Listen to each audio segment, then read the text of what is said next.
അല്ലാഹു ചോദിക്കുകയാണ് ഫലാ യതദബ്ബറൂനൽ ഖുർആൻ,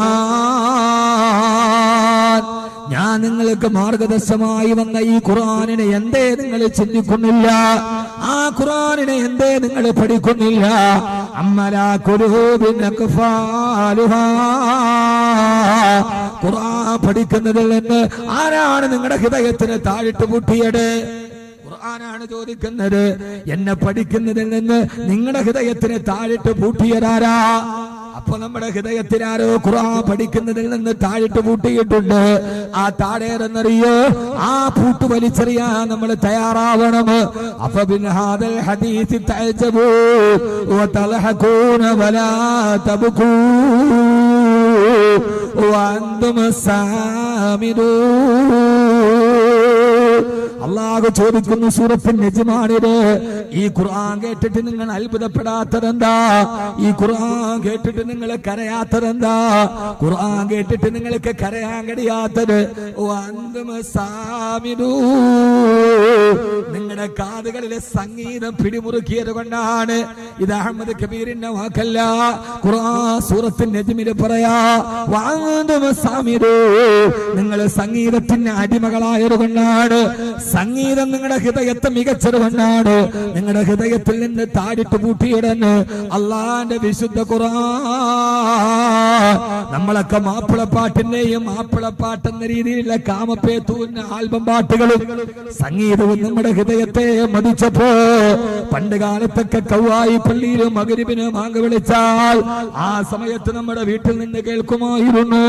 നമ്മുടെ ഭാര്യ മക്കളും ചൊല്ലുമായിരുന്നു യാസീൻ വൽ ഖുർആനിൽ ഹകീം. ആ ഒരു പഴയ പാരമ്പര്യത്തിന്റെ അവസ്ഥയിൽ നിന്ന് നമ്മുടെ ഖുർആൻ നമ്മുടെ വീടുകളിൽ നിന്ന് തടഞ്ഞത്. നിങ്ങൾ സംഗീതത്തിന് അടിമകളായത് കൊണ്ടാണെന്ന് വിശുദ്ധ ഖുർആൻ. നമ്മൾ സംഗീതത്തിന്റെ അടിമകളായി ഖുർആന്റെ സംഗീതം നമ്മൾ മറന്നു. എന്നാൽ ലോകത്തിലെ ഏറ്റവും വലിയ സംഗീതം ഖുർആൻ. ഏറ്റവും വലിയ സംഗീതം ഖുർആനാണ്. ഞാൻ അത് പറഞ്ഞ് നമുക്ക് ദുആ ചെയ്ത് പിരിയാം. ഖുർആന്റെ സംഗീതം പഠിച്ച ഒരാളുണ്ട്, നിങ്ങൾക്കറിയുമോ എന്ന് എനിക്കറിയില്ല. പണ്ടൊക്കെ മഗ്‌രിബിന്റെ സമയത്ത് കൗവായി എന്നല്ലേ പേര്, ഇതിലെ നടന്നു പോയ സന്ധ്യക്ക് വീട്ടിൽ നിന്ന് കേൾക്കാം സൂറത്തുൽ വാഖിയ, സൂറത്ത് യാസീൻ. ഇപ്പൊ കേൾക്കാൻ പറ്റുമോ? സന്ധ്യാസമയത്ത് നിങ്ങളൊരു ഹൈന്ദവന്റെ വീടിന്റെ മുമ്പിൽ കൂടെ പോ, സന്ധ്യയാകുമ്പോ നമ്മുടെ പള്ളി ബാങ്ക് വിളിക്കുമ്പോ അവര് സന്ധ്യാദീപം കൊളുത്തി കുളിച്ചൊരുങ്ങി സന്ധ്യാദീപം കൊളുത്തി വീടിന്റെ മുമ്പിൽ കൊണ്ടുപോയി വിളക്ക് കത്തിച്ച് അവര് പ്രാർത്ഥന തുടങ്ങിയിട്ടുണ്ടാവും. ഇല്ലേ? ഇവിടെ ഹിന്ദുക്കളില്ലേ? സന്ധ്യക്ക് നിങ്ങളൊന്ന് പോയി നോക്ക്. മുത്തശ്ശിയും മുത്തശ്ശനും പേരമക്കളും കുളിച്ചൊരുങ്ങി നിലവിളക്ക് കൊളുത്തി. അവരുടെ ആധാരം ശരിയോ തെറ്റോ അവരുടെ വിചാരങ്ങൾ. അവര് കൊണ്ടുവന്ന് കൊളുത്തിയിട്ട് സന്ധ്യയാകും അവര് സന്ധ്യാപ്രാർത്ഥന നടത്തിയിട്ടുണ്ടാവും. അവരവിടെ ഉറക്ക പ്രാർത്ഥനത്തിന്റെ രാമ രാമ രാമ രാമ രാമ രാമ പാഹിമ രാമപാദം ചേരണേ മുകുന്ദ രാമ പാഹിമ രാവണാന്തക മുകുന്ദ രാമ രാമ പാഹിമ കട്ടിമുഷ്ടി നായക പുരുന്ദരാതി സേവിത രാമ രാമ രാമ രാമ രാമ രാമ പാഹിമ കഷ്ടതകൾ നീക്കി നീ അനുഗ്രഹിക്ക സാദരാ ജയ മുകുന്ദ രാമ പാഹിമ. സന്ധ്യാപ്രാർത്ഥനയാണ്. എന്റെ കഷ്ടതകൾ നീക്കണം, എന്റെ പ്രയാസങ്ങൾ നീക്കണം. സന്ധ്യയാകുമ്പോ ഹിന്ദുക്കൾ പ്രാർത്ഥനയിലാണ് ദൈവത്തോട്. ആ സമയത്ത് നിങ്ങൾ ഒരു ക്രിസ്ത്യാനിയുടെ വീടിന് മുമ്പിൽ പോയി നോക്ക്. അവിടെ അച്ഛനും മക്കളും എല്ലാം കൂടെ മുട്ടുമേരുന്നിട്ട് അത്യുന്നതങ്ങളിൽ ദൈവത്തിന് സ്തുതി, ഭൂമിയിൽ സന്മനസ്സുള്ളവർക്ക് സമാധാനം, ജനത്തിന്റെയും മരണത്തിന്റെയും നാഥനും പിതാവും പുത്രനും പരിശുദ്ധാത്മാവുമായ സർവേശ്വര. ക്രിസ്ത്യാനി സന്ധ്യയായി, ഭക്തിയുടെ സമയമായി, അവൻ പ്രാർത്ഥനയിലായി. ആ സമയത്ത് ഒരു മുസ്ലിമിന്റെ വീടിന് മുമ്പിൽ കൂടെ പോയാലോ? ആ സമയത്ത് അവന്റെ വീട്ടിലെ ദറജപ്പൂമോളല്ലേ ലൈലാ നീ എന്റെ കൽബല്ലേ മജ്നൂവായി ഞാൻ നിന്നെ ദുനിയാവാകെ തിരഞ്ഞില്ലേ. ഇത്താത്ത കാലമേ കാലൊക്കെ കേട്ടി പഴയ ഫ്ലാഷ് ബാക്ക് ഒക്കെ കേട്ട് ഇങ്ങനെ ഇരിക്കുകയാണ്. ആ സമയത്തും സന്ധ്യാസമയത്ത് ഹിന്ദുവിന്റെ വീട്ടിൽ പ്രാർത്ഥനയുണ്ട്, ക്രിസ്ത്യാനിയുടെ വീട്ടിൽ മുട്ടുമ്മ പ്രാർത്ഥനയുണ്ട്. മുസ്ലിമേ, നിന്റെ വീട്ടിൽ അത് ഇല്ലാതെ പോയല്ലോ. എങ്ങനെയാണ് നീ സംഗീതത്തിന്റെ മാസ്മരികതയിൽ അടിമയായി പോയത്? അള്ളാഹുവിന്റെ ഖുർആനിനെ എന്തുകൊണ്ടാണ് നീ കൈയെടുത്ത് കളഞ്ഞത്? ഞാൻ നിന്നോട് ചോദിക്കട്ടെ ചെറുപ്പക്കാരാ, ഇതേവരെ ഖുർആൻ എന്നോട് പറയുമ്പോ ഞാൻ ചോദിക്കട്ടെ, കഴിഞ്ഞതിന്റെ മുമ്പിലത്തെ ആഴ്ചയിൽ പാകിസ്ഥാനിൽ നിന്ന് പറന്ന ഫ്ലൈറ്റ് തകർന്ന് 49 പേര് മരിച്ചുപോയി ആ ഫ്ലൈറ്റ് അപകടത്തിൽ. നിങ്ങൾ ആ വാർത്ത വായിച്ചിട്ടുണ്ടാവും. 49 46 വായിച്ചിട്ടുണ്ടോ വാർത്ത? നിങ്ങൾക്ക് എന്ത് തോന്നി? എന്ത് തോന്നി ആ വാർത്ത വായിച്ചിട്ട്? പാകിസ്ഥാനിൽ നിന്ന് പറന്നുയർന്ന വിമാനം അറ്റ്ലാന്റിക് മഹാസമുദ്രത്തിന്റെ മുകളിൽ പൊട്ടിത്തെറിച്ച് 46 പേര് മരിച്ചുപോയ വിമാന അപകടത്തെ നാം വായിക്കുമ്പോ അതിലെ ചെറുപ്പക്കാരെ, നിങ്ങൾ അറിയാത്ത മരിച്ചുപോയ ഒരാളുണ്ട്, ജുനൈദ് ജംഷീദ്. ആ ഫ്ലൈറ്റ് തകർന്ന് മരണപ്പെട്ടു പോയ 46 പേരിൽ ഒരുവനുണ്ടായിരുന്നു ജുനൈദ് ജംഷീദ്.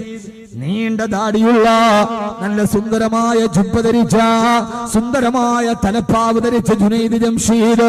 ആരാ ജുനൈദ് ജംഷീദ് എന്നറിയോ? ആ ജുനൈദ് ജംഷീദ് പാകിസ്ഥാനിലെ 1990കളിൽ പാകിസ്ഥാനിനെ ഇളക്കി മറിച്ച പോപ്പ് സംഗീതത്തിന്റെ ഉടമയാണ് ജുനൈദ് ജംഷീദ്. നീല അരണ്ട വെളിച്ചത്തിൽ ബൾബുകൾ മിന്നിത്തിളങ്ങുമ്പോ ആ മിന്നിത്തിളങ്ങുന്ന അരണ്ട ബൾബുകളുടെ വെളിച്ചത്തിൽ സുന്ദരികളായ പെൺകുട്ടികളുടെ കൈപിടിച്ച് അമ്മാനമാടിയ, നൃത്തത്തിൽ താണ്ഡവമാടിയ 1990കളിൽ പാകിസ്ഥാനിലെ യുവഹൃദയങ്ങളെ ഹരം കൊള്ളിച്ച ജുനൈദ് ജംഷീദ് പോപ്പ് സംഗീതത്തിന്റെ ആചാര്യനായി, 90കളിലെ ആചാര്യനായി മാറിയ ജുനൈദ് ജംഷീദ്. അദ്ദേഹത്തിന്റെ മ്യൂസിക് ആൽബങ്ങൾ പ്രസിദ്ധമാണ്. ഇപ്പോൾ നെറ്റുകളിൽ സെർച്ച് ചെയ്താൽ അറിയാം.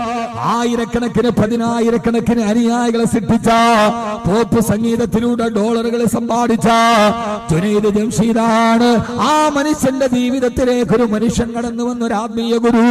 അദ്ദേഹത്തിന്റെ പ്രഭാഷണം അദ്ദേഹം അറിയാതെ കേൾക്കാനായി മൗലാന താരിഖ് ജമാലുമായി ബന്ധപ്പെട്ടപ്പോ അദ്ദേഹത്തിന്റെ മനസ്സിന് പരിവർത്തനമായി. ആ പരിവർത്തനത്തിന് കൂട്ടുകാരനായി പാകിസ്ഥാനിന്റെ എക്കാലത്തെയും വലിയ ക്രിക്കറ്റ് താരം, ഏറ്റവും വലിയ ക്രിക്കറ്റ് താരം, ഏകദിന ലോകകപ്പ് ക്രിക്കറ്റിന്റെ റെക്കോർഡിന്റെ ഉടമ മഹാനായ സയ്യിദ് അൻവറും അദ്ദേഹത്തിന്റെ കൂടെ കൂടി പോപ്പ് സംഗീതം വലിച്ചെറിഞ്ഞ് സയ്യിദ് അൻവറിന്റെ കൈപിടിച്ച് മൗലാന താരിഖ് ജമാലിന്റെ വാലിന്റെ സദസ്സിന് പോയിരുന്നു. ജുനൈദ് ജംഷീദിന്റെ ഹൃദയത്തിലേക്ക് 1990കളിൽ പാകിസ്ഥാനെ പിടിച്ചുമുറുക്കിയ സംഗീതത്തിന്റെ മാസ്മരികതയുടെ നാവിലേക്ക് അല്ലാഹുവിന്റെ ഖുർആന്റെ സംഗീതത്തിന്റെ തേന്മഴ നാവിൻ തുമ്പിലൊരു മധുരം പോലെ പെയ്തിറങ്ങിയപ്പോ സയ്യിദ് ജംഷീദ് പോപ്പി മ്യൂസിക്കിനോട് വിട പറഞ്ഞു. ഖുർആന്റെ സംഗീതത്തെ ഏറ്റുവാങ്ങി സയ്യിദ് അൻവറിന്റെ കൈ പിടിച്ചിട്ട് നേരെ പോയത് മദീനയുടെ നായകന്റെ മുമ്പിലേക്കാ. റൗളാ ശരീഫിന്റെ ചാരത്ത് നിന്ന് പോപ്പ് സംഗീതം കൊണ്ട് ലോകത്തെ കിടുകിടാ വിറപ്പിച്ച ജംഷീദ് ആ റൗളയുടെ മുമ്പിലിരുന്ന് തുറക്കപ്പാടിയ പാട്ടേടെന്നറിയോ? മൗനായ സല്ലീവ സല്ലിം ദായിമൻ അബദാ അലാ ഹബീബിക ഖൈറുൽ ഖൽഖി കുല്ലിഹിം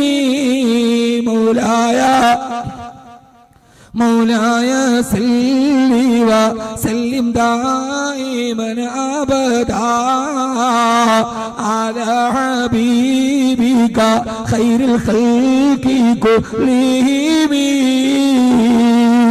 മദീനയിലെ ദീസലമിലെ പ്രണയനായകന്റെ പച്ചക്കുപ്പയുടെ ചാരത്തിരുന്ന് മൗലായ പാടി ഒരൊറ്റ ഇരിപ്പില് ബുർദാ ശരീഫ് ഈണത്തോടെ പാടി ജുനൈദ് ശംഷീദ് റൗളാ ശരീഫിന്റെ ചാരത്ത് നിന്ന് പൊട്ടിക്കരഞ്ഞു. എന്നിട്ട് പറഞ്ഞു, യാ റസൂലല്ലാഹ്, ഞാൻ പോപ്പ് സംഗീതത്തിലൂടെ സമ്പാദിച്ചത് മുഴുവനും അങ്ങയുടെ ചാരത്ത് വന്ന് വലിച്ചെറിയുകയാണ്. ഇനി ജുനൈദിന് പോപ്പ് വേണ്ട, ഇനി ജുനൈദിന് സംഗീതം വേണ്ട. ഇനി എന്റെ നാവ് കൊണ്ട് ഞാൻ പാടുന്നത് അങ്ങയെ കുറിച്ച്, ഇനി എന്റെ നാവ് കൊണ്ട് കേൾക്കുന്നത് അങ്ങയുടെ സംഗീതം.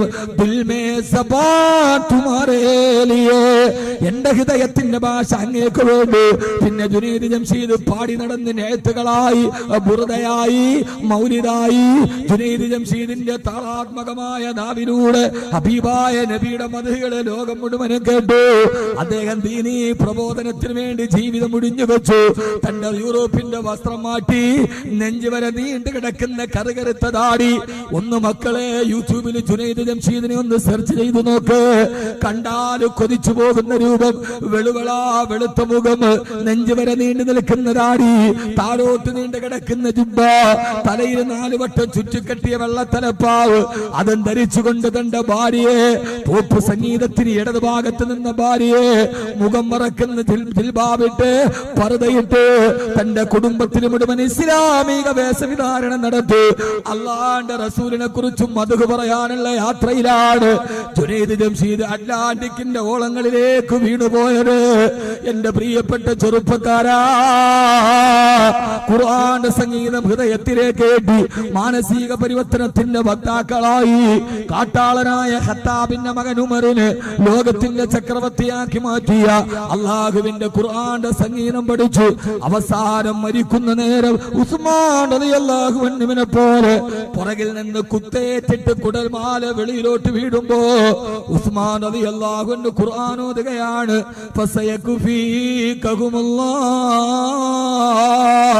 എനിക്കെന്റെ റബ്ബ് മതി.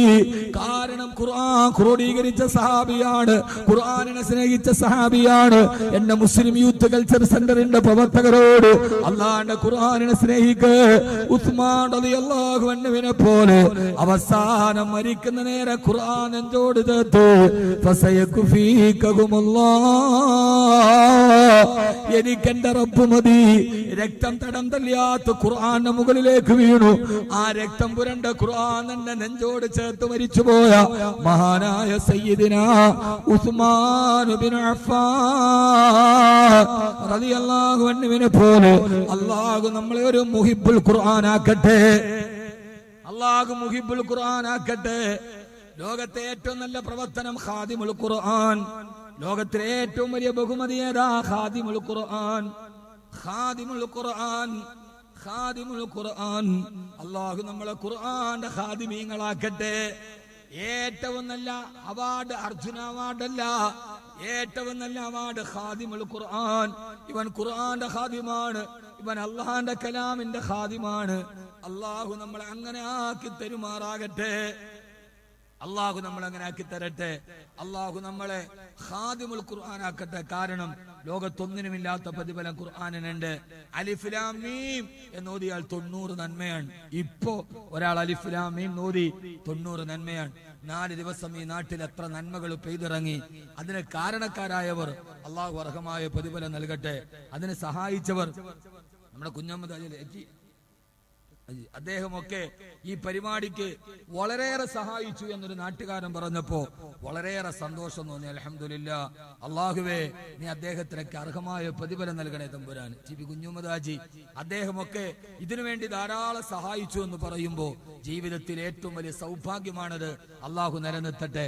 ഈ സംഘാടകരുടെ ബക്കറ്റുമായി നിങ്ങളുടെ മുമ്പിൽ വരും. എല്ലാവരും കാര്യമായി ഇത് ഖുർആന്റെ സദസ്സാണ്. ഈ ഖുർആന്റെ സദസ്സിലേക്ക് അൽഹംദുലില്ലാ നിങ്ങളുടെ ഒരു നല്ല സദക്ക നമുക്ക് ദുആ ചെയ്ത് പിരിയാം. ഒരു മുഴുനീള സദസ്സ് രാത്രി ഇത്രയും നേരം ഇരുന്നതിന് 2 മണിക്കൂർ നമ്മുടെ പ്രഭാഷണം കഴിഞ്ഞു. ഞാൻ 1 മണിക്കൂർ വിചാരിച്ച 2 കഴിഞ്ഞു. അൽഹംദുലില്ലാ. ഇതിനെ അള്ളാഹു നിലനിർത്തി തരട്ടെ. സംഘാടകര് ബക്കറ്റുമായിട്ട് വരും. എല്ലാവരും കാര്യമായി സഹകരിക്കുകയും അതോടൊപ്പം തന്നെ ഇതിനൊരു ധാരാളം ചെലവുകളുണ്ട്. 18 ലക്ഷത്തോളം രൂപ ഇതിനുവേണ്ടി ചെലവഴിക്കപ്പെട്ടിട്ടുണ്ട്. അൽഹംദുലില്ലാ. സന്തോഷത്തോടെ ഈ ഖുർആനിന് വേണ്ടി, അള്ളാഹുടെ ഖുർആനിന് വേണ്ടി നമ്മൾ മരിച്ചാൽ അത് നമ്മുടെ ഷാഫി ആവണം. അല്ലാഹുമ്മ ജഅലിൽ ഖുർആന റബീഅ ഖുലൂബിനാ വനൂറ അബ്സാരിനാ വദഹാബ ഹുമൂമിനാ വജലാഅ ഹമ്മിനാ വലിയാഅ സുദൂരിനാ. മുത്തനബി എപ്പോഴും ദുആ ചെയ്യുമെന്ന് അല്ലാഹുവേ ഖുർആൻ എൻ്റെ ഹൃദയത്തിന്റെ വസന്തമാകണം, എന്റെ വിഷമങ്ങൾ ഖുർആൻ കൊണ്ട് മാറണം എന്ന ആഗ്രഹത്തോടെ ഈ ഒരു സദസ്സില് 50,000 രൂപ 1 ലക്ഷം രൂപ ഇൻഷാ അല്ലാഹ് ഈ സദസ്സിന് വേണ്ടി വാഗ്ദാനം ചെയ്തു. ഖുർആന്റെ ഈ സ്ഥാപനത്തിന് വേണ്ടി, ഖുർആന്റെ ഈ സ്ഥാനത്തിന് വേണ്ടി, ഖുർആന്റെ ഈ മജ്ലിസിന് വേണ്ടി അല്ലാഹു സുബ്ഹാനഹു വ തആല സ്വീകരിക്കുമാറാകട്ടെ. ധാരാളം ആളുകൾ ഇതിനു വേണ്ടി അകമണിഞ്ഞ് സഹായിച്ചിട്ടുണ്ട്. ഈ സദസ്സിൽ നിന്ന് നിങ്ങളൊക്കെ സഹായിച്ചവരാണ്.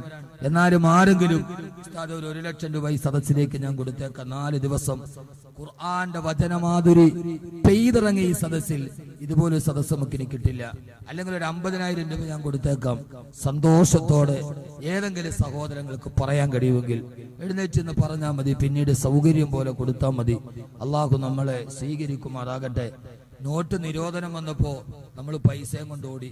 എന്നോട് ഹിഫ്ള് കോളേജിന്റെ ഒരു സെക്രട്ടറി പറഞ്ഞു, നോട്ട് നിരോധനത്തിന്റെ തലേദിവസം യോഗം വിളിച്ചിട്ട് പറഞ്ഞു, ഹിഫ്ള് കോളേജിൽ ഹാഫിദുകൾക്ക് പഠിക്കാൻ പൈസ ഇല്ല, ആരെങ്കിലും 1 ലക്ഷം രൂപ വെച്ചിടാൻ. ആരും അനങ്ങിയില്ല. അന്ന് രാത്രി നോട്ട് നിരോധനം വന്നു. പിറ്റേ ദിവസം രാവിലെ ആ സദസ്സിലുണ്ടായിരുന്ന 5-6 പേര് വന്നിട്ട് 5 ലക്ഷം വേണോ 10 ലക്ഷം വേണോ, സൗകര്യമുള്ളപ്പോൾ തിരിച്ചു തന്നാൽ മതി. തലേ ദിവസം ചോദിച്ചപ്പോ 1000 ആവലാതി പറഞ്ഞ ആളുകൾ പിറ്റേ ദിവസം കൊണ്ടുവന്ന് ഹിഫ്ളുള്ളതിന് വേണോ, 5 ലക്ഷം വേണോ, 10 ലക്ഷം വേണോ, കൊടുക്കാൻ ആളുണ്ടായി.